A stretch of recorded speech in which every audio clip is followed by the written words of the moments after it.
in Chrome. I Yep. don't like using Chrome. I use Chrome all the time for everything. I don't like it. It's But okay. I'll survive. anyway, We're here. things are going crazy for us. I'm telling you, I'm like, I should have joined Midnight Publishing, what, 6 months ago when you first started? Yeah, A year well, ago? a Whatever. year ago almost now. Yep, a year ago.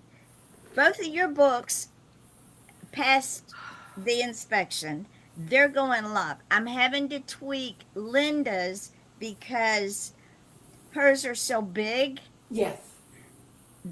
Yesterday, when I put it up, everything looked fine. This morning, Amazon came back and said, well, you got to fix these pages. And what you have to do, and ladies and gentlemen, this is what we're talking about today, is children's books versus regular print books. With children's books, you because you sent yours to a third party printer, okay? Uh-huh. They have the ability to maneuver and tweak and do what they needed to do to print those books. When you do it on Amazon, what I You've had, got to fit into their format. yes, well, it goes a step further. I had to take all the illustrations, turn them into JPEGs, then bring them back to Word, load them into Word as an insert, save that Word doc as a PDF file, load it up on Amazon so I could bleed the file. Yes. And I think we should explain to our lovely listeners what bleed is.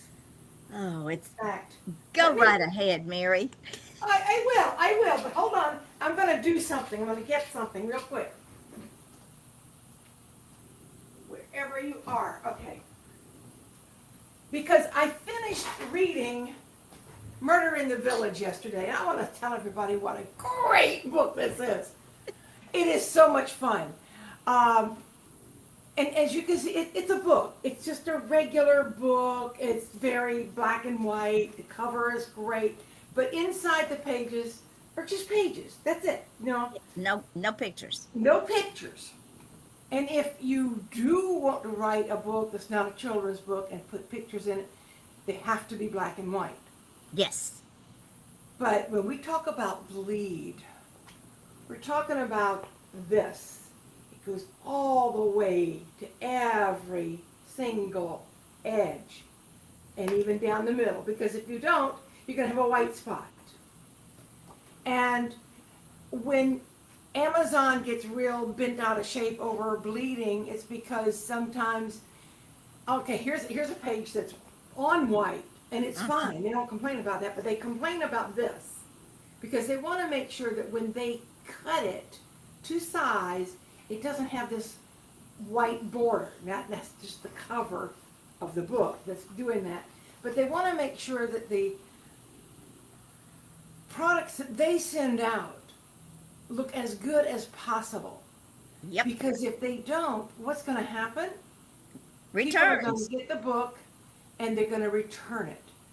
And this brings us to, I know that it's a sore spot with a lot of people with using Amazon. Well, why don't I get paid for a month? Well, honey, you can't get paid till they get paid. And not And only that, but it's 2 months out. right. But they want to make sure that the people don't return the product. Exactly. I recently had to buy a brand new computer. My laptop died, and I guess I'm just hard on electronics. Curtis thinks there may be something in my office because I have, in the last 6 months, I have lost my laptop, I have lost my monitor, and then my second computer, which wasn't a laptop, it was a mini PC, it's just about that big, it died. Well, it wasn't the computer, it was the power cord. But Curtis says something in my office is probably zapping everything so that he's going to have to come in here and do some electrical stuff and figure it all out. But my power cord on my little mini PC died exactly 2 weeks after my warranty, or my return. It's still under warranty with the manufacturer, but my Amazon return died 2 weeks prior to my cable dying, so I couldn't return it. But if that had happened, then Amazon, and in fact, I recently had something interesting with Etsy. I had a situation where I ordered something, and what I got was exactly what I ordered, except they didn't customize it properly. Uh-oh. I wanted it to say, signed by the author Mary Brotherton. It said, from the library of Mary Brotherton. Ah, no. That's a big That's not what you asked for. Exactly. I mean, she might as well have sent me a pink one instead of a purple one, because I didn't ask for orange. And so I had a hard time getting the seller to respond to my email. And then about a week later, I got a comment from an email from Etsy. Did Samantha resolve your problem? And I'm like, no. Nope. So then Etsy said, tell us what happened. So I did. Etsy immediately refunded my money. And they didn't take it out of the seller's funds and made a point to tell us that. This was just Etsy being good business. And Amazon will not do that. If Amazon loses a nickel, you better believe They're you're gonna not get it getting back. that nickel. Yeah. They have a different ethos about business. As they should. Yes. Because people would be returning stuff all the time. And they would soon go broke. And the beauty of publishing your books now with Midnight Publishing instead of your third party printer, and ladies and gentlemen, this is so important.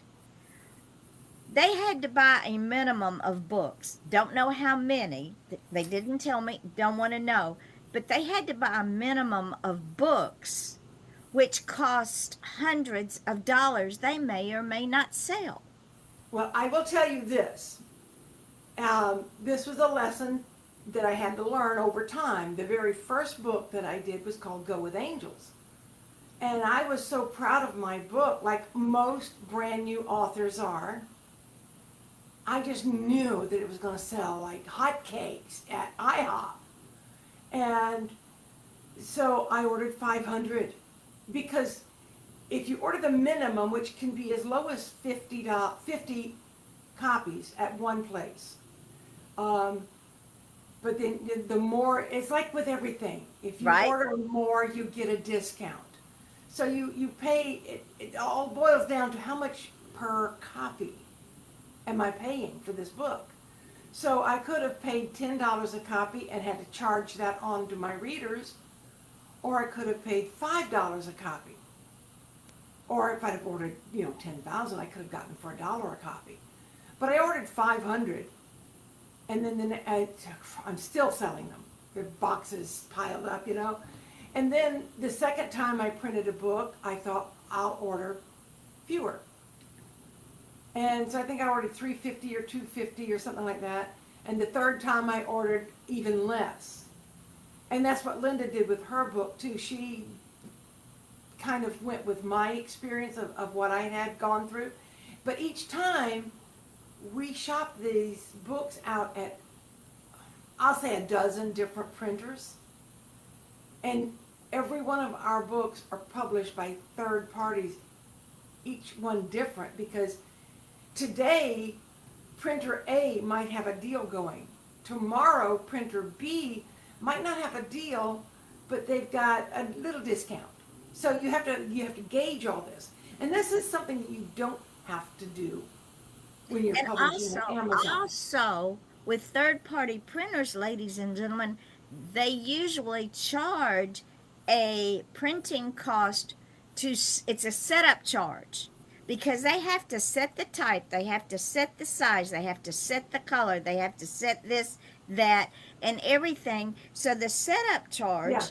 for that particular book is a one-time charge. Now, if you shop printers like Mary is talking about, every time you go to a different printer, they charge you a new setup charge. Yeah, I was lucky. I was able to finagle a little bit. I was able to work with people and I could get them to drop the setup.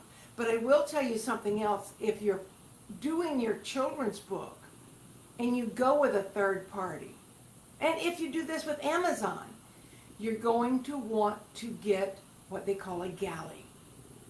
I would say with children's books, maybe not so much, but when you're dealing with something like this that has lots, and I mean, look at those words. There's lots of words in that page, those 2 pages.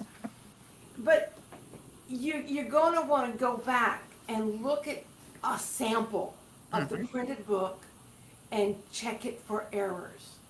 Because not only could you have made an error, God forbid, but the printing, sometimes pages shift. Things happen that you don't always know about and aren't prepared for. And I am an editor, folks, but I'll tell you, even editors need editors. And even though I had people look at my books, I think a lot of times when I ask people to look at my book, they go, well, Mary's an editor. She hasn't made any mistakes. Let me just read it. So they read it for the story, and they don't actually come through and critique it with a good, keen eye. So when I get my galleys, I look at them, and I find mistakes. Always. Well, and the thing is, we talk about this. What the reading public also doesn't understand, I've read, quote unquote, best-selling authors from traditional publishers, and there's mistakes. I just pass over them. It does not ruin the story. It's human error. None of us are perfect. You see this? Yep. And then this. Now these are 2 that I found in just going through some files. I have, I guess, 3 or 4 on my wall that are even bigger than this. But you see that red pen? That's my mark. You know, that's I carry this because, and I point it there, and I take a picture of it because I don't believe in marking up books. Right. I don't like to do that. But I find mistakes. I mean, the gravity begins. I'm sorry. You know, they just didn't go back and fix it. But it happens. It happens all the Even- time. People can't help it because we're human. Even in newspapers. Oh, especially in newspapers. I have found errors. Jack and I, we used to get the newspaper because we Yeah. liked reading the newspaper. And I would read something to him and I'd say, what does this mean? What? And we'd have to figure out what they meant because they either used the wrong word or they misspelled the word or they left a word out. It happens. I recently found something and I turned it into a post. I think it's going to be coming out later in August. I schedule my posts most of the time.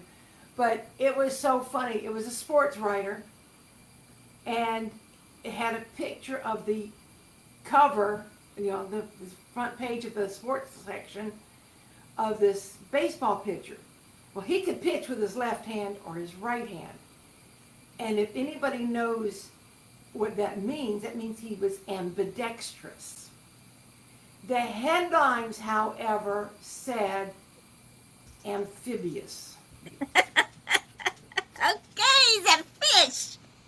And they had at the top, are you 100% sure this is the right word? Because apparently the editor and the writer couldn't come to terms. Why nobody pulled out a dictionary, I'll never understand. Gotta love dictionaries. But the little taglines on it was, are you sure this is the right word? And the writer said, I'm 80% sure. And so the editor said, run it, print it. And I thought to myself, if you're 80% sure, is that worth staking your career on? No. You know, I'd say at least 95% sure. And when it's a word like, you know, and this is something that I tell my writers that I work with all the time. If you're not sure of a word and you can't find it in a dictionary, come up with another word. Exactly. Or if you're not sure of the meaning of the word. I mean, the ambidextrous or amphibious, folks, we didn't explain what amphibious means. If you don't know, that means you can live underwater or on Underwater. land. Yeah.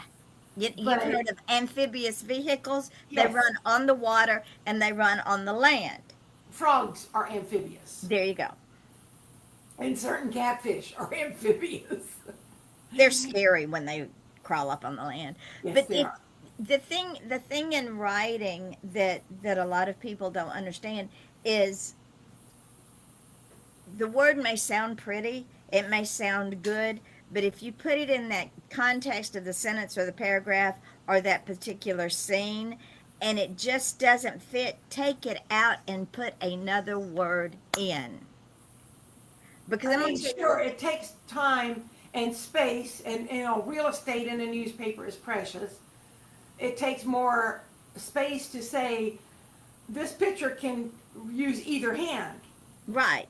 And ambidextrous is a nice, as my son says, his friends tell him he likes to use $5 words when a nickel word will do. There you go. And you know, you don't want to show off your vocabulary if you're not 100% certain Because that you've what is it chosen the right word. better to look like a fool than to open your mouth and remove all doubt? Or write a book. And remove all doubt. So, And especially with children's books. yes, they have to be on the children's level. Now, anybody who picks up one of my books will know that I don't dumb down anything, whether it's an adult book or a children's book. And I do use some pretty big words in my children's books. And the reason I do that is they're not so big that the parents can't understand them. And that gives the parents the opportunity to help their children learn a new word. Which But is also, children are not as dumb as we like to think they are. They're vastly capable of handling a lot bigger words than a lot of adults are because we get lazy as we get older. We do. And I had a thought while I was putting the children's books up. This is why I sent you the text message I sent you yesterday about recording the book. Because let's say Mama doesn't have time to sit down and read Little Tommy to Little Tommy. We do the audible, then Little Tommy can sit and hold the book or the Kindle while he's listening to the audible, because this is something that Amazon offers. They offer the Kindle and the Audible in a package. Nice. So it teaches Johnny to read, to comprehend, plus how to sound out words while he's looking at the word. And there's something special about having the author read There their is. own work There is. because the author will automatically know some things that a random reader will not. Right. Um, Especially if the author may not have had it professionally edited or may have had it professionally edited, but still there are certain nuances that that the author can throw in that a random reader, Right. because if you're using AI generated, they're going to sound a bit robotic. Actually, Amazon's doing a really good job. As I started out with them doing I heard yours. I with their listened to beta. yours, and how did you find a Southern reader? It's on the list. I love that. It's 'Cause on it was the almost like having you reading it. See, and as Amazon progresses with the AI, Uh-huh. I've seen a difference from when we started with the beta, because they contacted me and say, "Will you do the beta with?" Yeah, of course. Yes. And as I've put more and more books up, the voices are changing more and more human, if that makes sense. And before we move on, Mary's books, her children's books, is Sally's Heart, which is based on a true story about her cousin, and My Angel book, which talks about how there are angels out there and children see them daily. We as adults, sometimes we get jaded and we don't see the simple things that maybe are angels. I always say We there's don't angels always behind us. appreciate the natural beauty of the No, world. we do not. And that's basically what my angel book does. It introduces children to where they can find angels. And it's also going to introduce the parents. There And you go. remind the parents that they're out there everywhere. Every single day. Now, Linda's book, her name's Linda Annie Humphrey, and she wrote Ani. She wrote Cornfield Flyers of East Tennessee. And it's about she was inspired by the paragliders that rise up, looks like they're rising up out of the cornfields in East Tennessee. And if you've never been in East Tennessee, you don't know what you're missing. This is the book that I'm still working on. I'm still tweaking the pages. I've put it up. It goes through review. It comes back. It says, "Okay, Yvonne, now you got to fix these," and it's a process. But her book also is up for pre-order on Kindle. And did you get with her about doing the Audible? I talked to her, yes. So see, so many things have happened this weekend. It has been absolutely unbelievable. She may or may not do that because she's not as technologically savvy as you and I are. That's all right. I'll do an AI. Yeah. That's not a problem. We'll do an AI for her. Because It's really a cute book because it's almost a story within a story.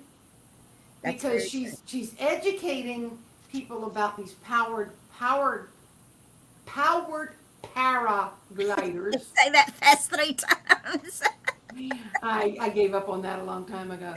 But they're people she actually knows. And she's never gone up in a glider with them. I asked her, why not? She said, are you crazy? I said, no. You get me to Tennessee, I want you to take me out and let me go. I want to go up in one. Yep. But she also knew a young family of, I think it was 5 children, who used to watch these men fly over, well, and some women, but predominantly it's a masculine type sport. But anyway, they would watch these paragliders from their back porch. And so what Linda did is she had it as a narration to tell the story, but each picture is a poem. And they're beautiful. I think I have 2 that are my favorites. I love the spider glider Yeah. because it's so cute and it's from a child's perspective of what if a spider gets on my glider? What do I do? And the other one that I just absolutely adore is Peanut Butter and Jelly Mountain. Oh, that's a cute one too. Yeah. Very cute. But you see, ladies and gentlemen, when we set out criteria for authors to send us their books, there's a very good reason for it. Extremely good reason. Mary's been in this business a minute too, so she knew what I needed when she sent me those children's books. I needed the PDF file. I needed the pictures. I needed her bio. I needed her headshot, because all of that I used to not recreate the book, but to fix it so it would go up on Amazon. Yeah. And The thing is, the reason I could have sent the PDF to Amazon myself and they might or might not have taken it. But by sending it to Yvonne, she saw my vision for the book. But she also knows that if she has to take something out or shrink something or reformat, she's got my permission to do that to my book. It's not a big deal. And I think it's a very, I'll say narrow-minded person who approaches a publisher. Now, with Yvonne, you've got the world's greatest broadest minded person to work with. But a lot of publishers would say, you're going to do it my way or you're not going to do it at all. That's And if you can't give me what I'm asking for, you can hit the road. Yvonne will work with you, and unless you prove to be extremely difficult. But as long as you do what she asks you to, it's going to be a piece of cake. in fact, we changed. Better to send her more information than not enough. I changed the back cover of both books, and before I did anything with them, I sent them to her and I said, "Are you married to these covers that you already have?" And the first one she said, "Can we change the back to the green on the front?" I said, "Well, do you want to blend in or do you want to stand out? It's your call. That was all I needed to hear. If you want to blend in, we'll blend in. It won't look right, but Oh, okay." do I look like I like blending in with anybody? So the back cover of Sally's Heart is two intertwined hearts because it's about organ donation. And Yeah. the back cover is a brown, which picks up the brown in the front. It picks up the different browns, and the hearts are red, and there's green going up either side. Yep. And then with my angel book, I sent, because on the first run that she sent to the printers, it had her information, and it was too busy for a child. It was, yeah. I mean, if you think about it, this is a lot. It is a The lot. back of a book. And you don't need that much. Children don't care. They just want to read the book. And so I changed the back cover to show a child sitting down with an angel hovering and said, "What do you think?" And she said, "Go for it." So this is what I do as an artist, an author, a photographer. As I read your work, the book is like characters in my head. It's like a movie. It starts building itself. Yeah. And when I did one of Andrea's books that way. Andrea sent me a short story book, and she had the cover. She loved the cover. And so as I'm reading her stories, this cover started building itself. So I sent her the front of the cover that I built, and I said, "Are you married to your cover? What do you think about this?" And I thought she was going to come through the computer. She was so excited.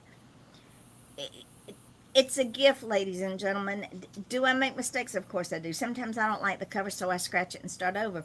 But you have to open your mind. You have to have the ability to open your mind to the possibilities of what you can put together, because the story is the cover is the beginning of the story. The cover is what people see first. Exactly. And if you go to Amazon and you're looking for a specific cover or a specific book, you'll find it. But if you just say children's books, oh my gosh. Or if you say children's books about angels, children's books about, well, it's not likely you're going to look for a children's book about cornfields unless you've heard about it. Right. There are not that many children's books about organ donations. Nope. But there are some. But if you just look for a children's book generically, you're going to come across hundreds of thousands of They're books. everywhere. And then if you go into a bookstore, you're going to go to the children's department. You're going to see all these books. Your book has to stand out. Your book has to grab their attention. And if it doesn't, it will never get purchased. It will never get read. It'll just sit on the shelf. And that's what I ask And everybody. Do you want to blend in or do you want to stand out? If you want to stand out, we can make you stand out. The people that bought Murder in the Village here in the village, they were like kids in a candy store. They loved the cover. When they saw the cover, they loved the cover because the cover drew them in as to what the heck was going to go on. A friend of mine, I got to her house. She was reading the book. We had to make an airport run night before last. She read it all the way to the airport. She read it all, and they were late coming in, so we were late picking them up. She was reading it all the way back home. She was laughing and giggling. Of course, the other friend we picked up, she had not read it yet. We, Louise and I couldn't talk about it because we didn't want to spoil it for her. So we go to Olive Garden here in Vero for dinner, and all of a sudden she pulls this book out, and she's got like 3 pages left to read, and she's determined to finish this book. So she's reading That's this the book. way this book is. It is unputdownable. She's reading this book during dinner. Then we told the server about it, and we made him laugh till he thought he was going to wet his pants. And we were telling him about the drag queens and how they're just a hot mess. And he had to sit down and get on Amazon and look at my books. Oh my goodness. So the cover is so important. And in this mass marketing where publishers just throw books out there, slap a cover over it, and move on, we don't do that. To me, the cover is just as important Well, as I want the to, I've showed everybody the cover. right. Look at the back, folks. I mean, it's just such a great image, and when you read the book, you're like, oh, that's why there's a lake at the back, or a pond, or whatever you call it, Oh, I understand. And we made up a new genre. We call it a dramedy. And people go, "What the hell is a dramedy?" A dramedy is Drama and a comedy, or a comedic drama. There you go. Because it is not all doom and gloom. Because when you add the protagonist, whose name is Greer, she is the main character in the story. When you add her dry wit, and then you bring in my 3 drag queens, love my drag queens. The girls, they're already saying, "Oh, we're going to be in the sequel," and I'm saying, "No, you're not." And they're going, "Yes, we are." Which is You can't do it without them. they are a hot You mess can't have another Greer book without the 3 without girls. the girls. They Without are, the three drag queens from South Florida. You can't. Yeah. They show that their first appearances in the Pink Canary. If you want to know about my drag queens, you got to read the Pink Canary because yeah they drive the train most of the time. But that's true in everything we write. What I loved about this book was it's not only a drama and a comedy, it's also a mystery. True. It's a whodunit for sure. Mm-hmm. It's a genre bending book, and it's not one of those big gigantic books that takes forever to get to the plot. I mean, it's like 44 pages. 145, my love. 145 pages, real thin, which is why it's easy. But I'll tell you what, I have 2 books that stacked together are not this thick. Somebody gave them to me and said, "Here, read my book. I think you'll love it." Where's my spoon? Because I need to be gagged. It was horrible. This poor fellow thinks he's a great writer.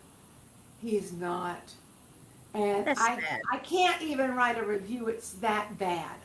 Haven't gotten through either of the books. They're very thin. And he published them in double space. No. No. Yes. Oh. And I'm looking at it like it's basically a manuscript, but my God, it's so boring.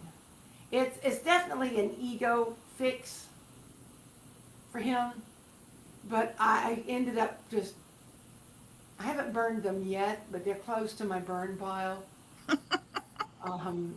I don't really like burning books. My son hesitates not a moment. If he doesn't like a book, if it makes him mad, he'll burn it. He'll take it outside and he'll just light it on fire on the driveway. Oh my But word. yeah, he's very opinionated when it comes to books that are bad. But yeah, when you get a book like Yvonne's, it just sucks you in from the minute that you open it. It's like, it's a big straw you're using, but I've been sucked in. Well, And I, you just read and read and read the until you're the done. the funny thing is, ladies and gentlemen, this book, because I don't believe in revenge, I let karma handle things, and because I'm older now and wiser now, and the best way to kill off people that piss me off, because I do not rock orange. We all know I don't rock orange. Mm-mm. No, you're definitely a black girl. Yeah, exactly. Maybe dark gray. Well, I wear grays and browns and navies and deep reds and dark purples because they're earth tones. But the best way for a writer to help karma is to kill people off in a book. And you would not believe the people that have said, "Why am I not in this book? I can't put 50 people in a book." I said, "I Maybe got next time. sequels coming. Just be patient. You'll show up." But the the book opens with a punch, does it not? Oh, definitely. And when you put the protagonist with this sardonic wit in there, and you have a detective with a name that only us children from the boomer age recognize and understand the joke behind his name, and some of the things that happen in the book happen to me in this village, and folks know Well, it. that's what makes it so believable. Yeah, Is because things, you pull from reality. you do. You know what's scary when you write a memoir. Somebody reads it and they go, "Well, this didn't really happen. I Yep. was there. It didn't happen." I actually had that with both of my sons.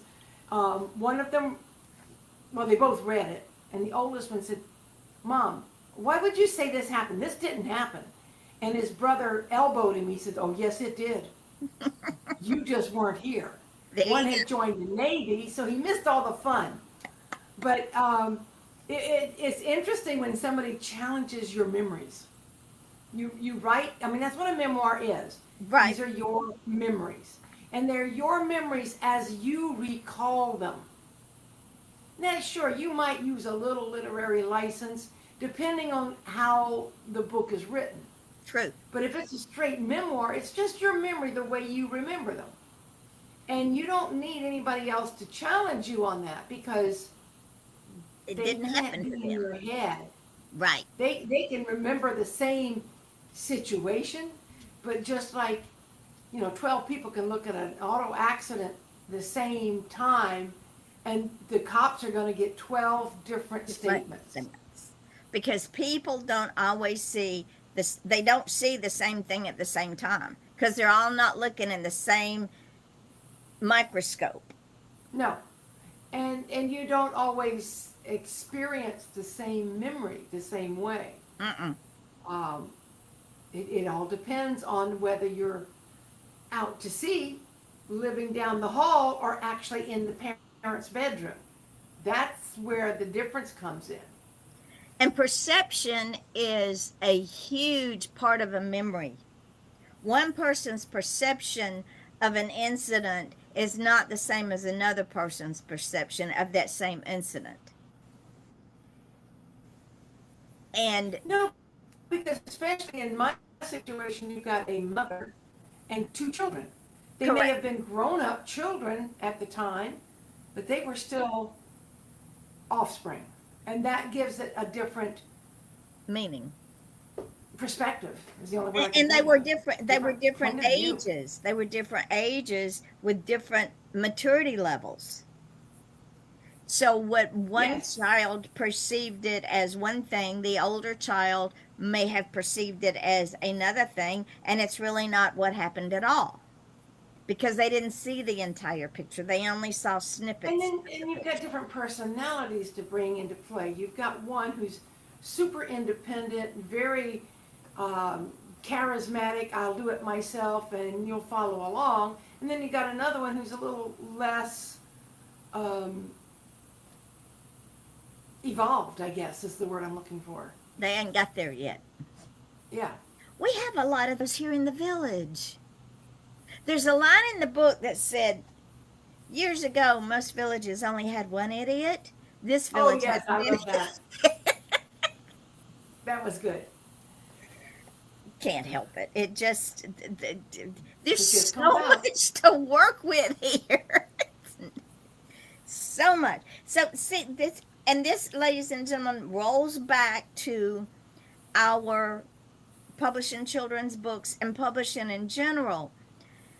If you have a desire to publish a child's book, don't let that hinder you, Oh, because yes. you say, well, I don't have an illustrator. Let me tell you what, ladies and gentlemen, we now have so many avenues to create illustrations. The back of Sally's Heart, I went to Copilot and said, please create me a back cover for a children's book with double hearts. And that's what you got.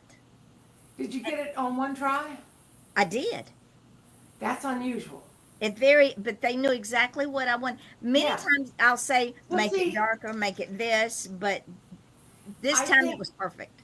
I think writers are the best people to use AI to illustrate, Yes. because we know how to say what we want, how Yes. to get, how to paint an image with words.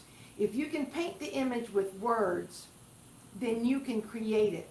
My angel book that I showed you earlier, it was illustrated completely by AI. And if I can take just 5 minutes to segue how I got into that, Absolutely. because I'll be honest, I've got probably another 5 children's books, either ready or almost ready to go.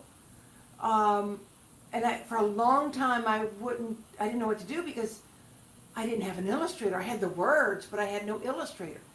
And that's one of the things that writers have problems with, children's book writers especially. How do I find a reliable illustrator? Because I had this woman, fantastic author, artist. She sent me just enough to get her hooks in me, and I really wanted to work with her. I could afford her. And then she said, I've had second thoughts about this. I don't think I really want to be known as a children's author, illustrator. Why? I asked her that. She said she wanted to be known as a manga artist. Well, I don't care. We'll turn this book into manga art. I would be happy with manga mermaids. It would have been happy. But anyway, she just backed off, and I don't want to stereotype, but it's been let me not even go that way. Linda Humphrey. She had an artist, had her in the palm of her hand, and Linda had already paid her several $100s, and she just said, I don't think I want to do this anymore. And I Linda hope said, she "I would be refunded her willing money." to pay you double what I've already paid you. And the woman said, no, it's not worth my time. So I was really at a crossroads when it came to how do I get my books published. Now bear in mind, my first children's book, I wrote it, God, I have to stop and think. I've known Curtis for almost 30 years, and I wrote this book before I met Curtis, so it's at least 30 years old. Right. And, then I got the inspiration. Y'all know I talk to dead people, and they talk back. We But both I do. heard a voice tell me one day, I want you to write a book about angels for children. It was 2 weeks after my very first memoir came out. And so I said, oh, that's a piece of cake. Children's books, yay! So I sat down and I started writing, and I scribbled out 8 lines. And when I got to the period after the 8th line, it was like shutters came down. There was nothing there. And so this went on for 2 weeks. I'd pick up because sometimes I do better with pen and paper, sometimes I do better with keyboard. But I tried everything, and for 2 weeks I got nowhere. So I went to my little prayer corner, and I said, look, dude, because that's what I call God. Sometimes I call him Gus, God, universe, spirit, source, but usually it's dude. So I'm like, hey, dude, you told me to write this book about angels. I can't come up with more than 8 lines, and they don't really sound like a children's book. Clear as day I heard, paint the pictures and the words will come. Well, dude, I'm not a painter. I am. I mean, God knows that I love painting. And I do stuff like this, abstracts. Right? Because nobody can look at that and tell me I did it wrong. I did it right because it's mine. But I've since moved on to creating things that other people can recognize. But I worked on these images for 6 weeks. Every night I had an alarm on my phone so that at 10 o'clock at night I would go paint. And I'd paint for 2 hours. And I've actually sold 2 of those paintings that I made during that time. And my son called me on Christmas Day. I remember it so clearly, just to wish me Merry Christmas. And I told him what I just told you, and he said, Mom, you should use AI to paint your pictures. No. Why would I do that? How would I do that? Where would I do that? I can't afford AI, because I thought you had to go out and buy the program. You had to go out and spend thousands of dollars to do whatever. And I said, no, I can't do that. He said, Mom, it's free. You can pay if you want to, so that the images become yours. You can have if you pay, you can sell them, basically. Mm-hmm. And so he gave me a program that I could use at the time. I started using it. I started paying for it. And now, anybody who knows anything about angels will understand the significance of this. I created 444 images. There you go. And boom, it was like, okay, let's write the book now. And I have knowledge of things, but I also hear these words. So I started going through the images. I certainly didn't need 444. But some of the images are complex. I mean, I use 5 different programs to create a book. Now I just use Yvonne. I don't have to use 5 programs anymore. She can use what she wants. I use 5 or 6 programs. Easy. And it's because okay. You've got to manipulate the images, and I would take I might take a tree from one picture and put it on another picture, or put it on another page. I did that a lot in Sally's Heart. Sally's Heart was illustrated by a human. But that's another story for another story. But anyway, I did these images, and then I showed it to Linda Humphrey, and the woman just sat there with tears coming out of her eyes. She said, I've written a children's book, and I can't find somebody to illustrate it for me. And I was so busy at that point in my life not living my purpose. And if anybody knows what I'm talking about, you got it. You work a job or you do some kind of volunteering, and you think this is what I'm supposed to be doing until you quit doing it. Yep. And I do believe that for 7 years, my purpose was Be Unique Magazine. I'm certain that it was, but it wasn't my full life purpose. Well, Be Unique gave you the opportunity to stretch your knowledge and wisdom to get you where you are now. Exactly. And it gave me experiences that I never would have had And it also gave me the, I don't want to say experience or knowledge, but yet that's what it boils down to be able to say, Yvonne, you're doing something wonderful for writers. I want to be a part of that. And to, throw my books into your ring and say, park me in your stable, Mama. Because when we started this, she was looking for agents. I didn't push her. I never even asked her because it was her decision to make in her time. And that's what I love about you is you're not pushy, but you're very supportive. You're very encouraging. And the way you promote your writers is beyond anything I've ever seen anywhere. Most publishing houses create a website and there'll be a link that says Our Authors. And you have to click that link and you have to go find the authors and see what they've done.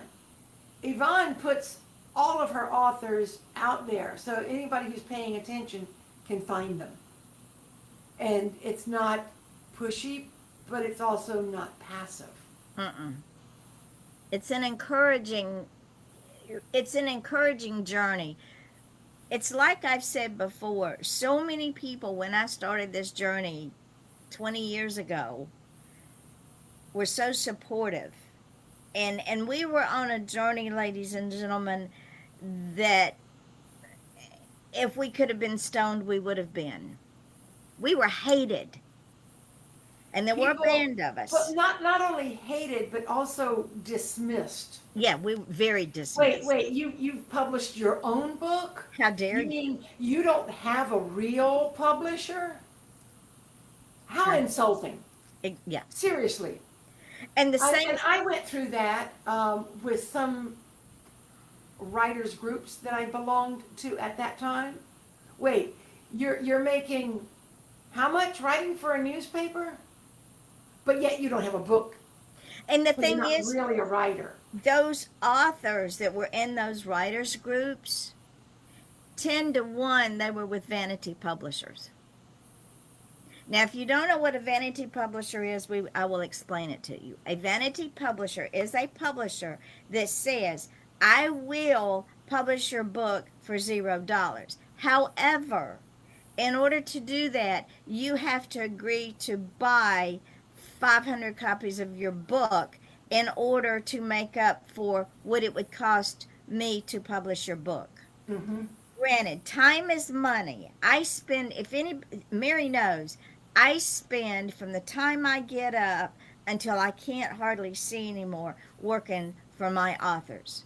That is a commitment I made to myself when I started this, because it is important to take care of those who have entrusted their craft to me. I do not charge for my work. Time is money, but you know what? God blesses me in so many ways. It is time consuming to get a book, to go through it. If it's not formatted to 6x9, I have to format it to 6x9. If it has all these other things in it that doesn't need to be there, like graphics and subchapters and yada, you gotta make it readable. People don't want parentheses and sentences. Oh, God, really no. They don't. That's one of my pet peeves is parentheses. Mine too. They don't want to have to go back and see where they started from to catch up with where they are. They want a concise, easy readable book. I get all kinds of books from folks, and that's okay. I can fix them. I spend hours and hours fixing them. My sweet little Sherry, who I absolutely adore, her 25-year dream, she sent it to me in Google Docs by chapter with photos. Wanted the photos in color. I said, Sherry, understand that if I put more than photos in this book, it's already huge, but if I put more than 4 photos in this book that are color, people are not going to be able to afford the book. Nope. Because when they do a color print, it costs. Yes, it does.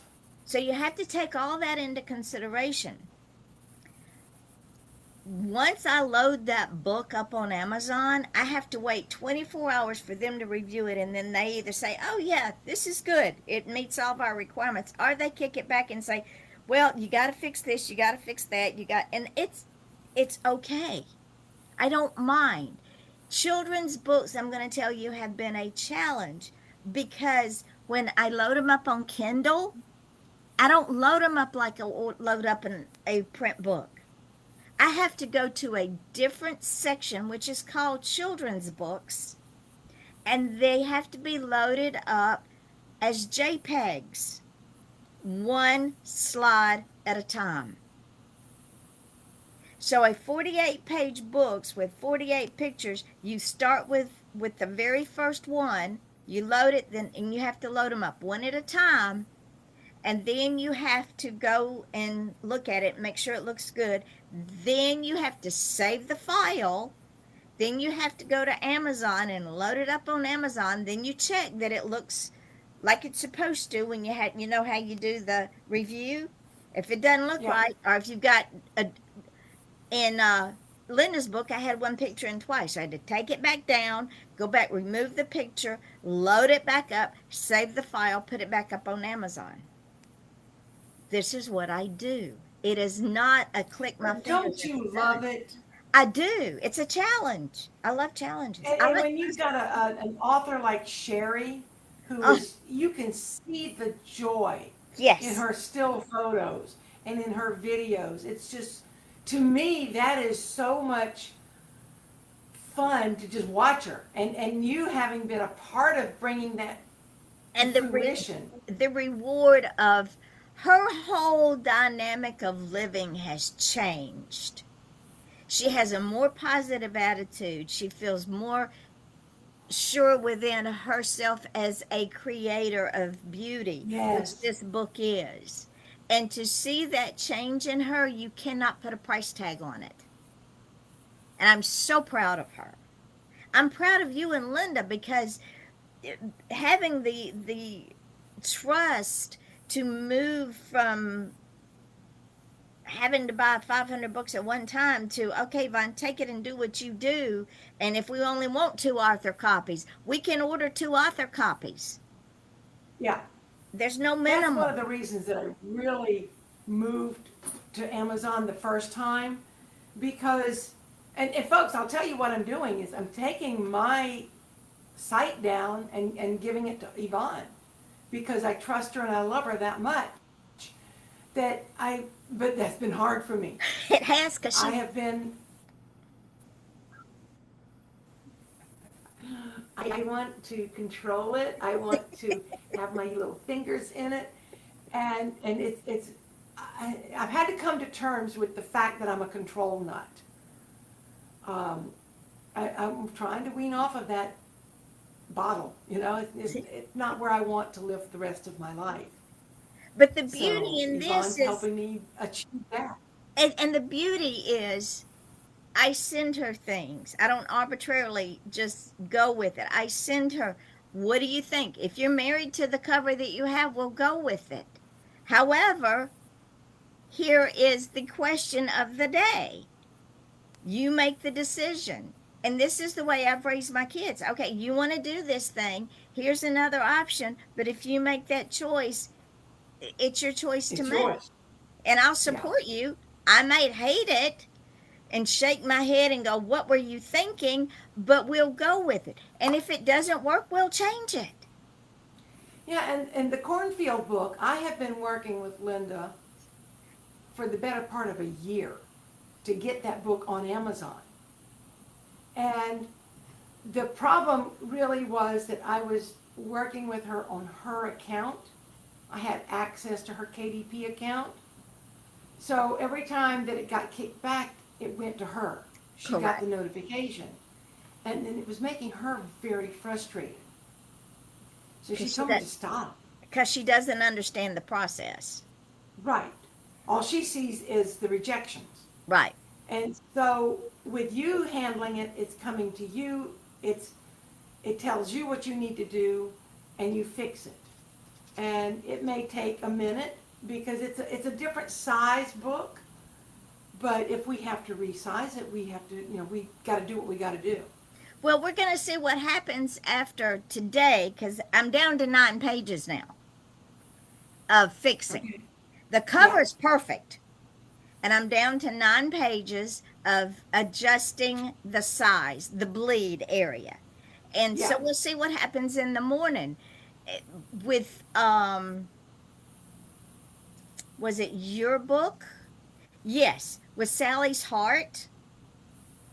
I had to play with that thing for 2 or 3 days, and every day it was one less page, and I would go, "Oh, goody! Now I'm down to 1 page." But it's okay because it is still a learning process. Yes. We, if you want to do a comic book, we have the availability of putting it on Kindle.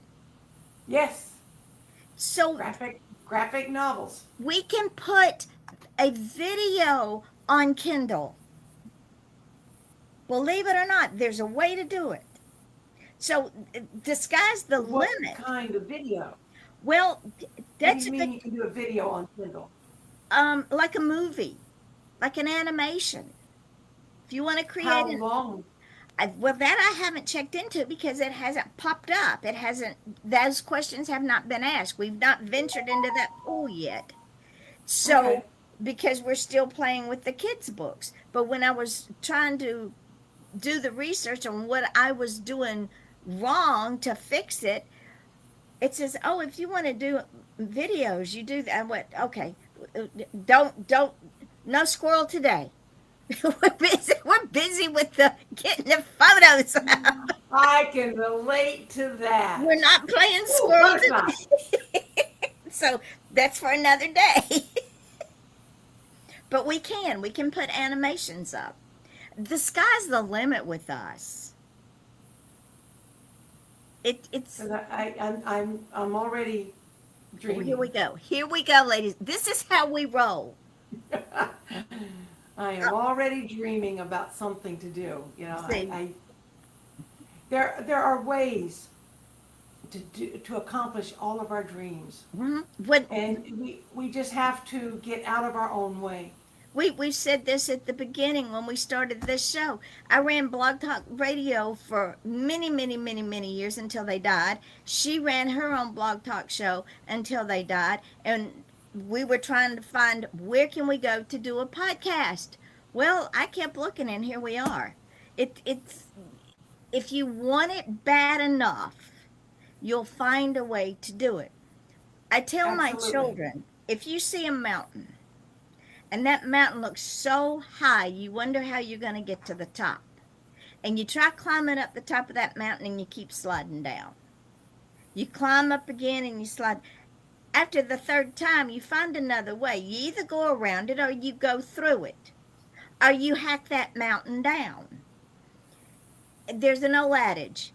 How do you eat an elephant? One bite at a time. Yep. This is the beauty of Midnight Publishing. We do not allow anything to stand in our way. I'd never put together a book like Sherry's before, but I guarantee you I learned. Now it's up on all 4 formats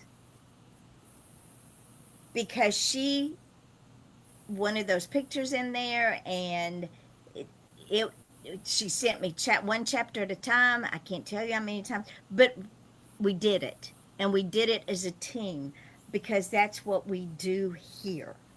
That's what's important, Yeah. is that we're all a team. And getting back to the children's books, I would definitely encourage anybody who wants to work with anybody, but especially with Yvonne, on a children's book, make sure your book is complete. Yes, please. Don't be sending, here's page 1, here's chapter 2, whatever. You want to have the whole book because, like she said earlier, she reads every word. She gets a feeling for what will work on the cover. Now, I'm working on my Faith and Folly, which is another memoir similar to Go with Angels. And I had an idea for a cover last night, and I will sketch that out and send it to you. And then you'll go through the book and go, no, that's not what I'm going to do. Thanks for trying, Mary.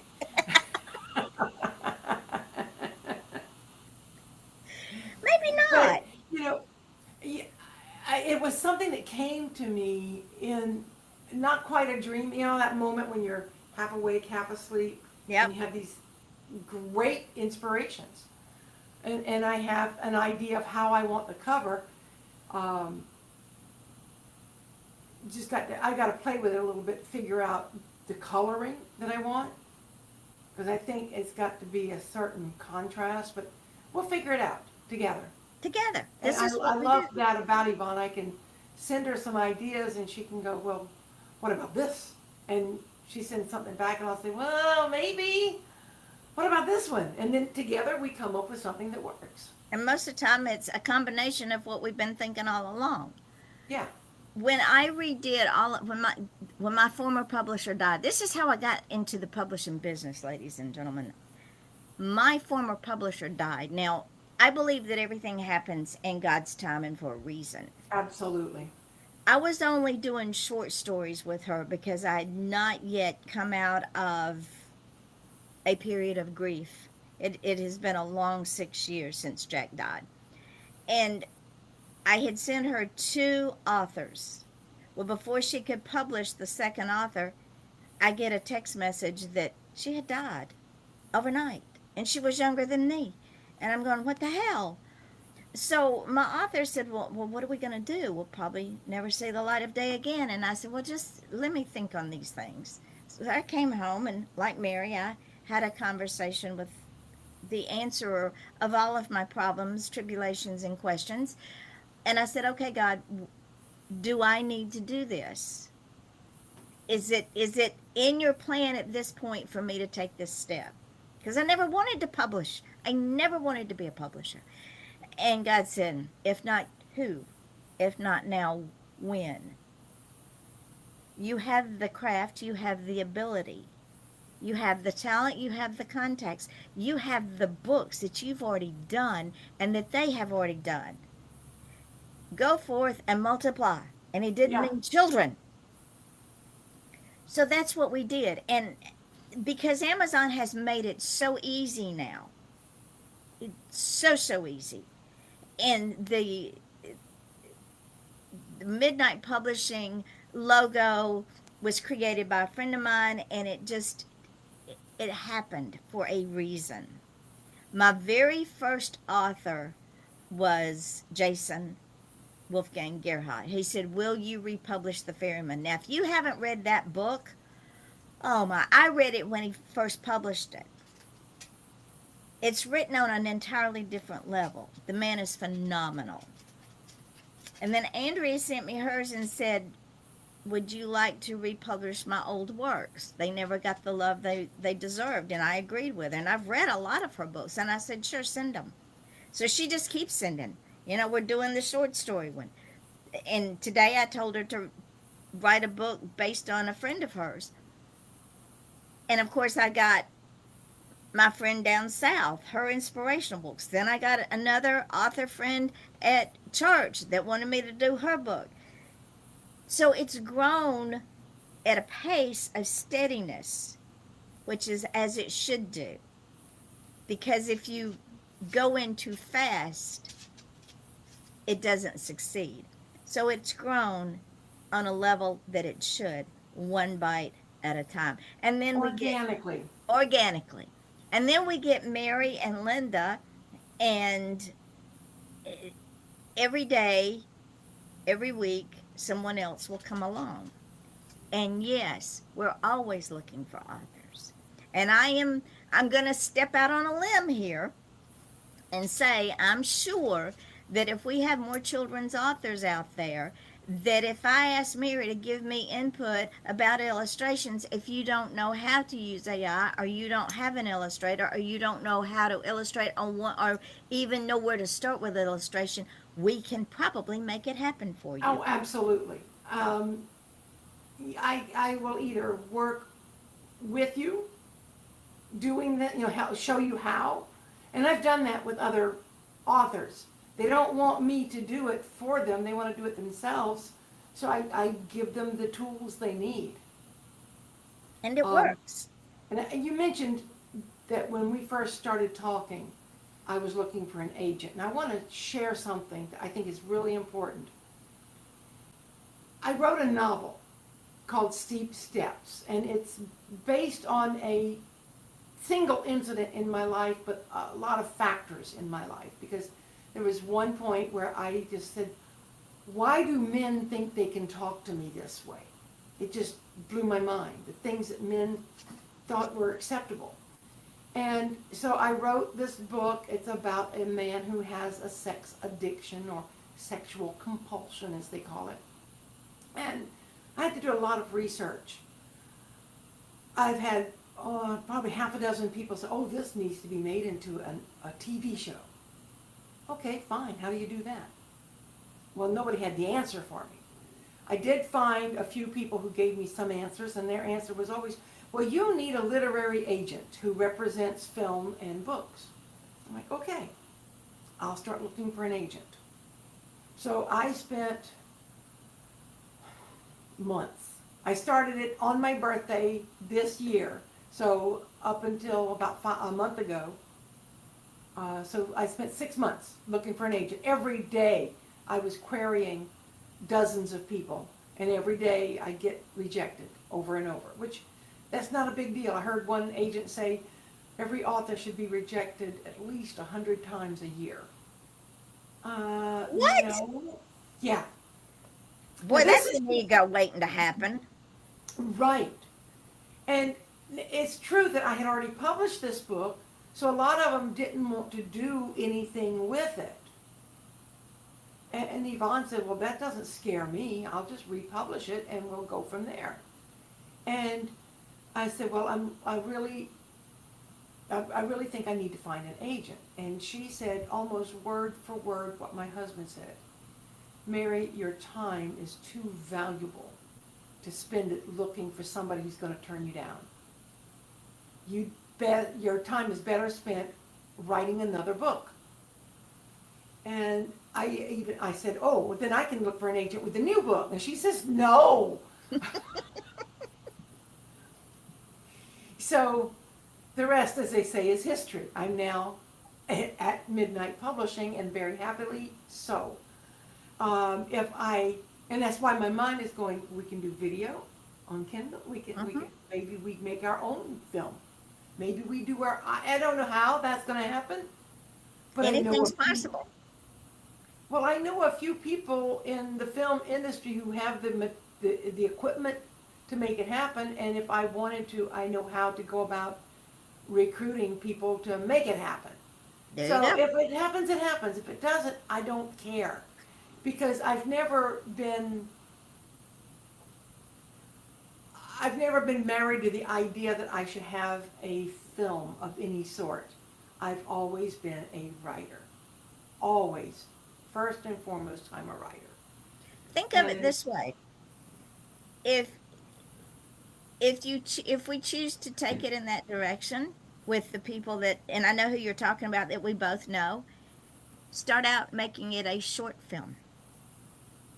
Because if you make it a short film, we post it on YouTube, we post it on the website, we post it on all the social media sites, and in God's time, somebody will see it. Yeah. And also I could do film festivals. Yep. And the beautiful thing about doing a film festival as an author, I can show people my film, but I can also sell my books. There you go. I'm always thinking, last week we talked about marketing. Yes. A writer, I don't care if you're an indie author or if you're signed with Random House or Knopf Books or any of them. You have to always be marketing yourself. That's just what you do. And I hear a lot of authors say, well, I'm not good at sales. Well, then you never will be. Because you just sabotaged yourself. But the minute that you say, I wrote this book and I love the story and I want you to love it too, you don't feel like a salesperson anymore. Well, you feel sell like yourself. an ambassador. Well, remember when you and I first met and we discussed this, and one of the things that I have preached since I was a little bitty girl, and I learned this from my father, who only graduated from high school, who had a learning disability, but had a very successful heat and air business. You don't sell the product, you sell yourself. Oh, absolutely. And the product follows as a byproduct of you. And if you don't, even if, let's just say, for the sake of this conversation, you have a very low self esteem, but you want to write, you're a good writer. So, what you have to do is, this is what I told a friend of mine, you have to fake it until you make it. You have to understand that you are the only you there is. Yep. You are unique in your own self, and it doesn't matter what the rest of the world thinks. That's not a you problem. No. That is a them problem. And if they What you think about me is not my business. that's right. And those that matter don't mind. Those that don't matter, forget them. Yeah. Because it's not about what the world thinks about you, the individual. It's about where you are inside. Your character. Now, reputation is what other people think about you. Your character is who you really are. Yes. And there would be some in this village that say I have a very bad reputation. But that's because they only know what they have in their heads, Right. what they have presumed. And I tell them all the time, don't presume you know me. Because when you presume you know me, you make an ass out of both of us. And honey, that ain't, no, that girl don't rock this.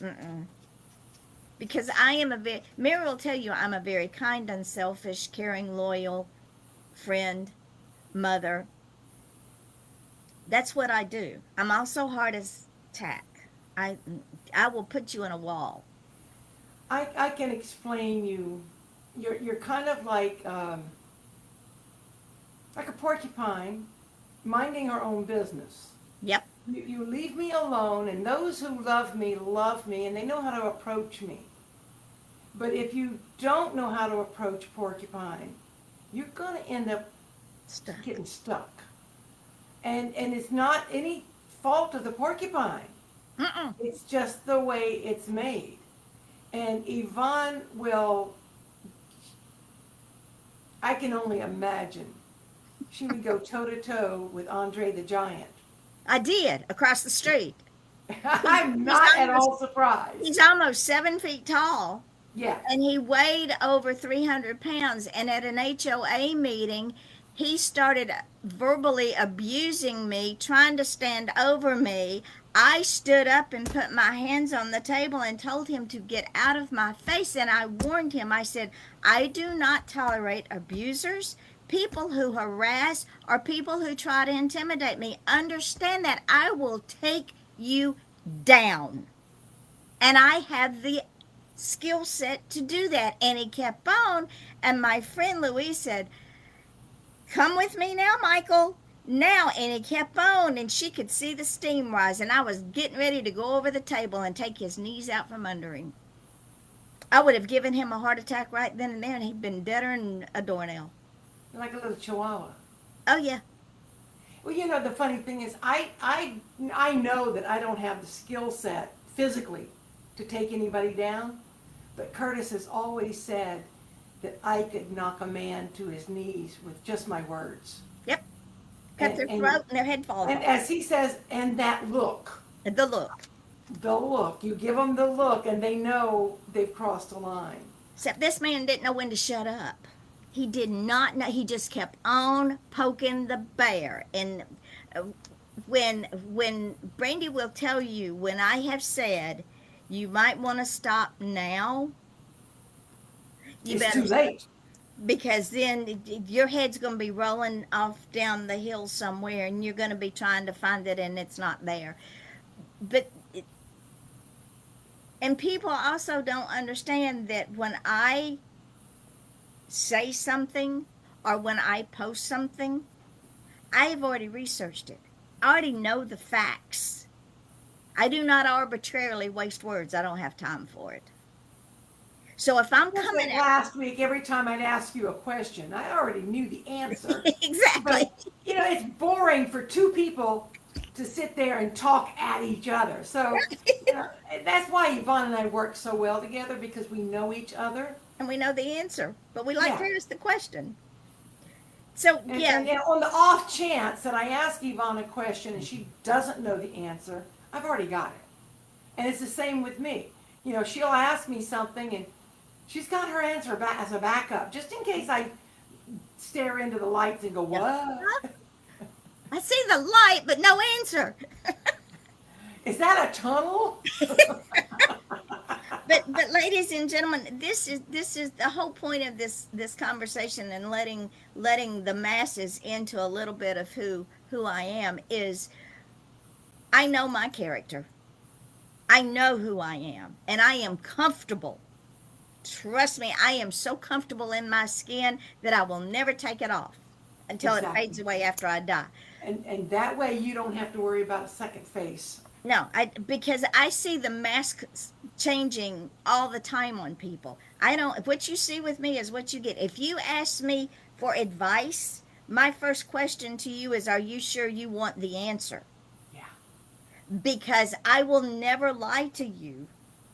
I will always be honest, and I will give you an answer, but it might not be the one you were expecting because I don't sugarcoat. But yesterday when I was reading Murder in the Village, Yeah. I heard you, I saw you, I felt you, and I'm like, oh, she's lived this. This isn't complete fiction. No, I It's- lived it. Yeah. This is fiction based on fact. Yep. And that one Lala, whatever her name Oh, is. Lala. Yes, she's real. Oh, I know she has to be. She's But real. you described that look of where she's being all nice and friendly and trying to get what she wants, and then she Yep. switches. And you described that so well, and I thought, oh, do I know people like that? Yes, I do. And has Yvonne described them accurately? Absolutely. This book, to be so little, has such a wealth of information in it. I mean, you get a little inside peek into law enforcement. Mm-hmm. You get another little inside peek into what you did in a former lifetime. Mm-hmm. You get a little peek into the dreams and wishes of a sweet little old retiree who wants to just go off and be alone, sit on her perch on her porch, and watch the birds. And having her plans thwarted, and God help those who thwart her. And I'm like, oh, this is pretty much a memoir. Pretty much. And then minding my own business in the shower, trying to decide how I'm going to finish this book halfway through it, and the queens are going, "Hi, we're We're coming here to help you. We have shown up in your shower to help you. Boys, get out of my shower. Well, we're girls. We're It's girls. okay. I really, really, really liked how you portrayed them and their entire. I had no idea how you were going to do this because I read Pink Canary about 8 years ago. Right. You need to reread it. I probably do. But that was one of the books that you gave to Be Unique when we did our very first event, and it became Yeah. a giveaway. But I'm sorting through these books going, oh, before I give this one away, I got to read it. I knew I had to read Pink Canary. And I'm like, okay, what do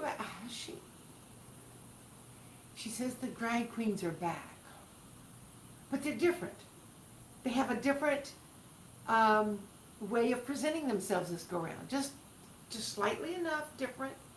And yet they're still, I mean, my God, Penelope. But you see, they have evolved because they're also in the When Fates Collide series. They're in When Fates Collide Mardi Gras Bound. They show up there. They show up in When Fates Collide Arm Candy, and they showed up in Shady Rest, which was released before Murder in the Village. And in each book, they evolve to the storyline of, and I don't know how I don't do it. They do it. You don't. And this is something, whether you're writing a children's book or adult fiction, when you get into the writing, the words, in my case, they just kind of happened. With a novel, you've got characters, you've got personalities, and you, if you're going to write well, you're going to give each character his or her own unique personality. And they're going to have their own way of speaking. And everybody in this book took on a different persona. But the drag queens, they got to play both sides of the fence. But I just, Penelope, oh, I know. She showed up and showed out. She just We showed up. swing from a different tree. But, it's just the words. I mean, Yvonne's not a drag queen. How would she know this? But Because she- had some wonderful, wonderful mentors who Yeah. are. And you take the experiences you've had in your real life and you build from there. And you talk to these people and say, I'm writing a book and it's going to be starring these 3 people and I want to base one of them on you. Can you give me some advice? Or you just remember conversations you've had, but you can't say, well, I wrote this book by myself, because you didn't. No, I never write a book by myself. Never, ever write a book by myself. I've been waiting for one of my characters in my sequel to Steep Steps. Been waiting for her to come forward and say, okay, we're ready. And they will when they are. She will when I get Steep Steps moved over. She told me this. She said, you get Steep Steps moved over to Midnight Publishing and we'll talk. There you go. It's because my characters know that I have to work things chronologically. I have to work things, they have to be organized a certain way before I can just jump into it. Just like with my Angel book. I couldn't come up with the words until I had the images. There you go. And then once I had the images, I had all the words. I mean, that book took me 4 months from the moment I was inspired, I had the idea, to the moment I had a hard copy in my hands. 4 months. My first book took 40 years. Mine did too. Steep Steps took 8 years.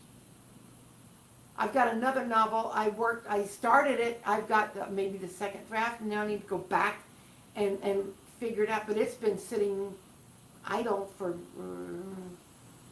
about 15 years. Way too long. Way too long. And I still don't know what the title of the book is, but I'll figure that out when I get back into it. But I've got all these different books that I want to get done, and I can't proceed with the books that I want to do until the books quit talking to me, that want to come first. And that's everything. I mean, I did go with Angels. I knew I was going to do that. My Angel book, Sally's Heart, A Journey with Angels, I had no idea I was doing them. Steep Steps came along in the mix of all this. And I had to stop what I wanted to do and do what had to be done. And this is what everybody's screaming now. When's the sequel coming out? And I have to tell them, look. The ink is not dry on this one yet, folks. Can you give me a minute? Smell it, and it smells like wet ink. Just can you give me a minute? We have to let the characters start talking again. It took a year for this one. But that's one reason why I think you and I especially do other things. Yes. We paint, we do photography, And we do these things as a way to stay creative. And it's also why you jumped into Midnight Publishing, because you had to keep your fingers in the pie. You have to, because what happens is when the voices stop talking, you can sit there all day long with your fingers on a keyboard and look at a blank sheet of paper, and you go nowhere. So why not do something to help wake the voices up? When people say I have writer's block, that's a lazy way of saying I don't want to put forth the effort to change what synapses are snapping in my head. Right. Because this is something that I learned years ago when I was doing newspaper work. In between each article, and I might do 4 or 5 articles a week, but you cannot go from story to story to story to story, especially when they're diverse characters and totally different subjects, without your brain going, I'm on overload. Short Yeah. circuit, short circuit, short circuit, shut down, Well- shut down, shut down. I used to have migraines constantly. And I think I had a migraine yesterday, which was really surprising, but I think it was because I was telling myself what I need to do. I had in my mind, I needed to finish Yvonne's book. I needed to write the review on Amazon. I needed to make a review post about it. And then I needed to do some editing on Faith and Folly. And then I needed to do another painting. And I need. And what does a baby do when it needs too much? It cries. And I don't cry as much as I used to, which is, I don't know if that's good or bad, but I used to be the family crybaby. But last night I was just about to start a new project, and my vision just went from here to started doing this. And then when I got to there, it was doing like this, and I'm like, oh, I know what that means. That means the migraine's on the way. And Let's go to bed. Yep, time to stop. So I had to stop, because if you don't stop, Mother Nature will stop you. Oh, absolutely. And this is what we as creative people have to learn to do, is all things in moderation. Yes. I know that when I start making the same mistake over and over again in something I'm doing, it's time to stop and go away and do something mindless, so that Take a walk. the brain Go has get to Lenny, generate. you Yeah, know, whatever. the brain has to it's like any muscle. If you overuse it, you tear it down and it never repairs itself. So am I on this thing 24/7? I might be, but I might be looking at stupid stuff on Facebook. Yeah. I might be reading an article. I'm not doing the things that I do for a living, because my brain has said, hey, stupid, if you don't stop, I'm fixing to just bitch slap you all over the place. Yep. Just to get your attention. And I've learned, do all things in moderation. Step away from it. And that's another thing with Midnight Publishing, and Mary will tell you, I refuse to put pressure on any of my authors. I need your book by this deadline. No, I do not need your book by this deadline. I get your book when I get your book. Because it is wrong to put that kind of pressure on a creative person. It is terribly wrong. We are not out there trying to please somebody else. You have a creative mind. You use that creative mind when it's working. When it's not, take a break. Again, bless her heart, Sherry kept apologizing. I said, Sherry, honey, breathe. There is no pressure. You get it to me when you get it to me. It's okay. We're not gonna get everybody all Twitter-pated because they think that they have to get it to me by a certain date. Look, I'm retired. I'm in the last quarter of my life. You think I'm going to put deadlines on myself? No. Life's too short. Way too short. And on top of that, you never do anything right when you're pressured. No, you make too many Well, you mistakes. take all the joy out of it. You do. It becomes drudgery and not a passion. And that's one thing that I absolutely love about working with you. And going back to this agent conversation, if I got an agent for Steep Steps, I would have to start the same process all over again for Sally's Heart. And I might have to start again for angel books because everybody doesn't believe in angels and everybody doesn't want to publish books about angels and everybody doesn't want to deal with children giving their organs because, you know, Correct. that the only way that happens is through death. It's not a happy subject, but it's a happy little book. And people don't realize, oh, I've got an agent. Yay! Well, then you have to resell this agent on every other book. And I'm like Yvonne. I may not stick to one genre in any particular book.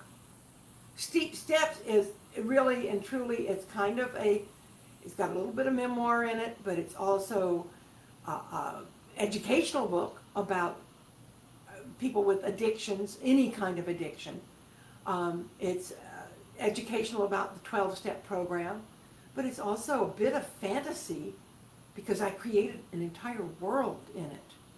I mean, it looks like our world, but I mean, there's nothing in this world that exists like what I created for this story. Correct. It's about relationships. It's kind of a family saga. It's women's fiction.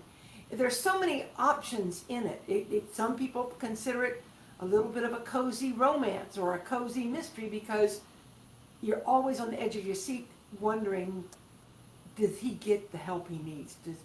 Does she ever achieve happiness? What happens at the end?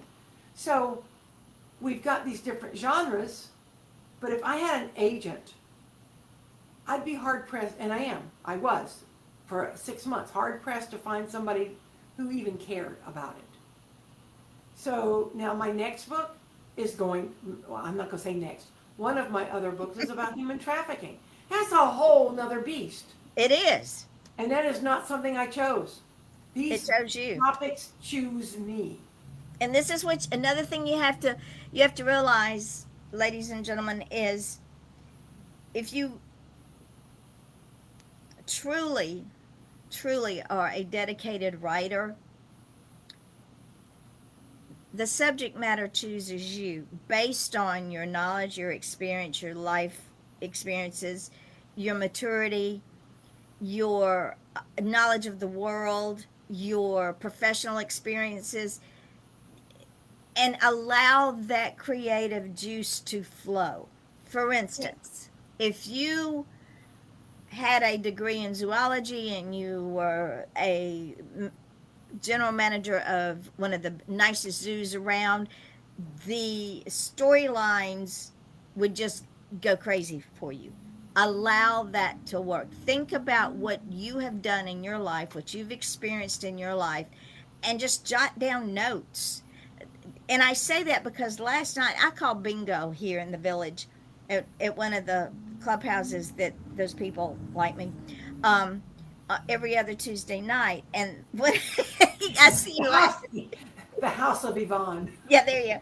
And a gentleman came up to me. He says, "You're an author, right?" I said, "Yes, sir, I am." He said, "Well, my children want me to write my life story. They're Italians and they have a very storied history, and the children want to know that history." He said, "I'm not a writer." He said, I've written several pages and I tear them up and throw them away." I said, "That's your first mistake." I said, "Do not throw anything away again." He said, "Well, I ramble." I said, "That's okay. Just write. Doesn't matter." Sometimes that rambling is awesome. Don't worry about it making any sense. And that's what I told him. If you get off on another tangent, that's okay. Just write, because no book is ever published on a first draft. Oh, God, no. Not even on a second draft. Because I think the only people that manage that are the people we've talked about before, and I'm not going to mention their names today, but they use a formula. yes, it's pretty much fill in the blank, but change the names of the main characters, change their hair color, maybe put them in a different time era, change the location, but it's always the same thing. Whether it's a political thriller or a Right. romance, because these are the two people that we know that do these two things. They have formulas. They Right. fill in the blanks, change the names, change a few things, and get a brand new book title, and boom, they have There's another a book. bestseller. They sell well because people are familiar. But this is something we also talked about when we talked about cliches. Mm-hmm. I have gotten to the point where I refuse to read the same author more than, I have to space them out because I get tired of reading the same phrases in every book. And it is the same phrases. It you just because either A, they get lazy, or the publishing houses put again the pressure on them that they want another manuscript in 3 months. Yeah, and that's something that I love about you is if I say, Yvonne, I'm not going to be able to get you Steep Steps. I've got something in my mind. I want to get Faith and Folly out first. Okay, fine. And I might do Steep Steps after that, or I might do A Journey with Angels. I don't know. They will tell me which book needs to go out next. So I get that to Yvonne, and then when I get these 5 books done, unless something else happens, then I'll work on another book. But she's not going to hold my feet to the fire and make me feel insignificant if I No. don't meet her deadline. And these authors who have to meet deadlines, they can't be happy. Because I might, at any given moment, say, you know what, I'm going to stop writing for a while and paint. And I might paint for 6 months. I've And done it that's okay. before. And that's fine because again, the brain and the characters have to regenerate. Yeah. So I'll tell you a non-writing story that kind of goes with what you just said about these 3 month schedules and whatnot. I once worked for Board of Disabilities. I worked with people who had developmental delays for 10 years, and I loved it. And timing, we always talk about timing. 2 days after I walked out on my husband of 25 years, I'm like that Teddy Swims song, The Door. I saved my life when I showed you the door. Well, he wasn't going to see the door, but I had to go through it. I had to walk out and leave him to save my life. And 2 days after I did that, I got a promotion at work, got more money, got a higher responsibility level, and I was in charge of totally running a thrift store and working. I had 6 individuals with me that I trained, everything from intake to retail. It was phenomenal. And we had it set up like a little boutique. It was a cute little thrift store. It was the kind of thrift store you walk into and you go, oh, wow, what have you got new today? I'll be back tomorrow to see what you got new tomorrow. And they always buy stuff. And I was doing very well. Now this was 30 years ago, but I was making $700 for that store a week. Gross. And the grant covered all the net stuff. So we were basically making $700 a week profit. I took a week's vacation. When I came back, my little cute, precious boutique that you could stand at the door and go, oh, I see something blue over there. I see something yellow. I gotta go check this out. It had been turned into a conglomeration of garbage. They brought in dry cleaning racks to hang all my clothes on and anchored them to the floor. So, and they were squeezed together like this. So if you wanted, you couldn't see the blue and the yellow and the green because they were just crammed in there with everything else. And people stopped buying from me because it was no longer the fun boutique. Mm-hmm. And my bosses wanted to know what happened. What are you doing wrong? Because your sales have gone down. I said, my sales have gone down because you crammed so much stuff in my store. Nobody can find anything. And it took me the better part of a year to get them to understand that their formula wasn't working. There My you go. formula worked because my formula was not a formula. It was A simple. feeling. Yeah, and that's how it is with writing. You just got to go with what feels good. And if you don't, you're not going to make any sales. Garbage in, garbage out. Yes. So with that, we are now at almost 2 hours. Imagine that. So we will pick this up next Wednesday, and I'm not sure what we'll talk about, but as with everything of me and Mary, it always comes because that's the way we roll. Well, So- yeah, we thought of this story yesterday. Yeah, absolutely. So It go was on. really funny because last week Yvonne said, well, Mary will go through her email and she'll send me a story, an idea, a topic. And I'm like, okay, and I just kind of I got busy working with promoting Murder in the Village and My Angel Book and Sally's Heart and working on Faith and Folly and having headaches and, just whatever, life. Right.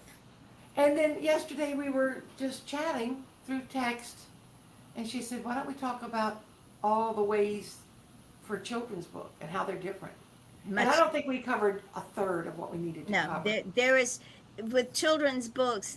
There is so much more, but it's Because you've got picture books, Yeah. you've got chapter books, yep.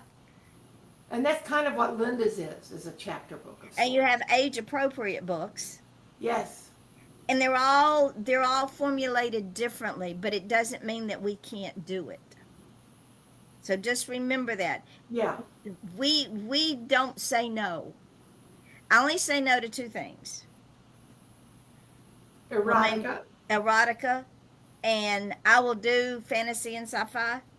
I won't write it, but I will not publish erotica. It goes against my conscience, and I have to stay true to my conscience. Absolutely. I won't write erotica. I could. I mean, God knows I could, but I see no need. Well, you Right. have to leave something to the imagination. TV and film ruined itself when they put too much out there, both in horror and in romance, when they put way too much out there and did not leave enough to the imagination. If I'm reading a good book, I don't need for you to describe every sex scene down to the nth degree. Trust me, my imagination can go off on its own very well, thank you. I'd rather imagine. There you go. So please, if you do erotica, I'm sorry. If you want to tone it down, we'll talk. But just pure out erotica, no. I do true crime. I have to deal with enough erotica and graphics in true crime. And that is not fiction. That is fact, and it's gruesome, and it stays with you. So, yeah, just go with that. And that's one reason I don't read most of Yvonne's work. Because I can't handle it. She doesn't read my true crime, and it's nothing against my writing. It's No, against it's the just fact the that it subject is. matter is more than my heart can handle. It's gritty, it's real, it's brutal, because that is crime. Crime is That's not the way pretty. it is. Yeah, crime is not pretty. It is not. Susie's favorite pet was a dog. No, crime is brutal. It is ugly, and it hurts. And most of the crimes that you write about are sex crimes anyway. Yeah, they are. They all 3 were. And All because of that, you certainly don't need to pretend. No. No. In fact, I've got another one. My daughter said, Mama, you need to write about Ramonda. Ramonda is my son-in-law's dead sister that raised him. She was murdered. Her husband murdered her. And she said, I have a title for you. I said, what's the title? She said, Murder in a Small Town. I said, okay, I'll put it in my file. So it's probably going to be fiction based on real life, because they ruled that it was just that the car wreck, she hit a tree, and that it was just an accident because they never investigated it. He cut the brake lines. My father's sister was killed in a very similar accident in the 1950s, I think. Yeah, I'm trying to remember my youngest cousin from that line. Mid-50s, around the time I was born. And my mother has always insisted that the brake lines were cut on her car. And of course, it didn't take him long to bring in another woman. There you go. So it was just too Convenient. Too convenient. So there you have it, ladies and gentlemen. Yep. We are going to close this day because we're now at the 2-hour mark. We don't Yep. want to bore you. We will pick this up. You know, somehow I don't think we know how to bore people. No, we don't. So we will pick this up next week. This will be on all the social media sites, including YouTube and Spotify and the website and the Facebook pages. Just give me time for it to load up and save it, and then I will put it up everywhere. And Mary, you will also have it because you linked in, so you can do your thing with it too. Yep. And we appreciate all of our readers, all of our authors, all of our listeners. If you have a subject matter that you're interested in, text one of us, send one of us a message, instant messenger, post it on our page, and we will talk about it. Yeah, and I'm just seeing that there's a person in our chat who just said Yeah. hi. So I responded. But I want to remind everybody, if you don't want to join us live and chat with us like the Iron Bolt did, then leave us a message, either a private message to Yvonne or me, or comment on any of our posts. Yep. If there's a subject about publishing that you want to discuss, and I promise you, if we don't know everything there is to know about it, we will by the time we have our show about it. We certainly will. We'll research it to death. And that's another thing I love about Yvonne is, she loves researching as much as I do. Oh, yeah. It's fun. I learned so much. I mean, you're talking about a kid that at 8 years old read the dictionary and encyclopedias, so what can I say? Well, yeah, when the bookmobile doesn't come around often enough, but your family has a set of encyclopedias, you read what's available. But I wanted to know more. No more. So with that, we're going to say thank you for watching and listening, and we will see you again next Wednesday. Mary, I love you. Thank you for the honor of reading my book, of giving me your books. I can't wait to see how this journey goes. It's going to go into all kinds of fun places, and I'm excited about whatever happens. It's going to be fun. So until then. The only thing I'm not excited about is going to the dentist. Ever. Oh, well. That could be a story within itself. I should probably write that. And you should. So with that, we say good afternoon, ladies and gentlemen. We'll see you next week. Bye, everybody.